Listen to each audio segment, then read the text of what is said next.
مساء الخير حبيباتي، اهلا وسهلا ومرحبا بكم في قناه بلسمنات. وكالعاده بوصفه جديده. اليوم الوصفه تاع اليوم درتها لكم على حساب الاجواء الممطره. درت لكم اليوم وصفه فعاله وعلاج رائع للكحه ولا السعال. جبت لكم وبالاحرى وصفتين.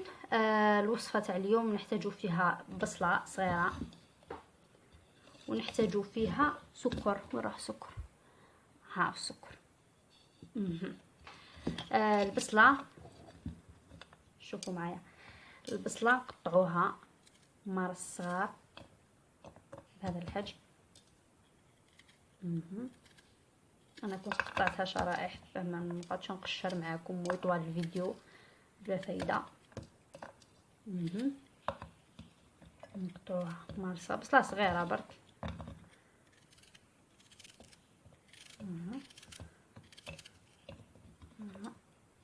قطعوها بشكل عشوائي برك مار الصغار بهذه الطريقه.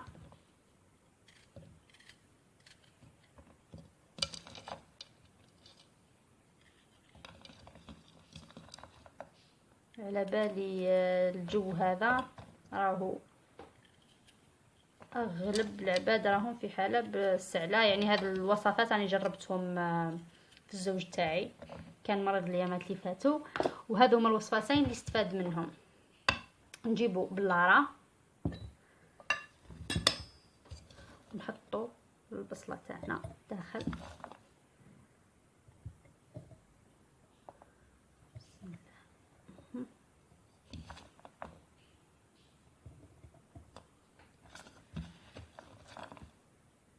نحطوا البصله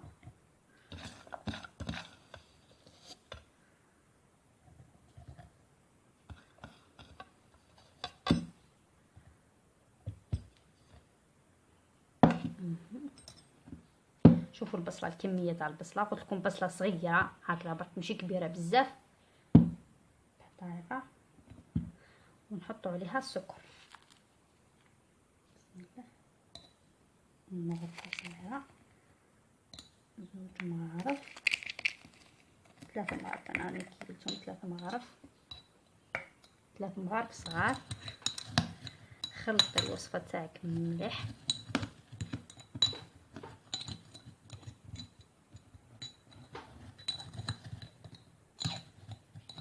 خلطيها باه السكر يقيس البصله كامل كما راكم تشوفوا.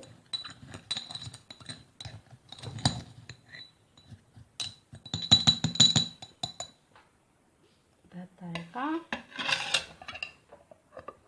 سكر البلاره تاعك وخليها في الفريجيدار، خبيها نهار كامل ولا ليل كامل.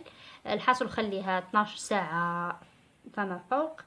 خليها حتى تشوفي باللي البصله طلقت ماها، يخرج لك عسل البصل، شغل العسل كي تعودي تهزي بالمغرفه تلقايها طلقت ماها، ومع السكر ذاب السكر تعقاد توليك شغل عسل. هذه تشربي منها مغرفه قبل النوم، بطبيعه الحال بعد الاكل قبل ما ترقدي اشربي مغرفه، وما تشربيش موراها الماء. وبالشفاء لكم ان شاء الله. هما من الولاد الصغار ثاني تصلح ما دام تكثر لهمش كميه قليله، نص مغرفه صغيره ولا ما ديرلهم، وان شاء الله بالشفاء لكم. هذه هي الوصفه الاولى. ما تنساوش تخليوها في الفريجيدار حتى يخرج منها العسل. خليوها قد ما تخليها تطول راهي تطلق الماء تاعها ودير لك كميه كبيره. خليها في الفريجيدار احتفظي بها واستعمليها. الوصفه الثانيه، انا الوصفه الثانيه كنت خدمتها من قبل، وبرك نقول لكم المقادير تاعها ونوري لكم القوام تاعها، هي ما فيها حتى حاجه يعني. في الوصفه الثانيه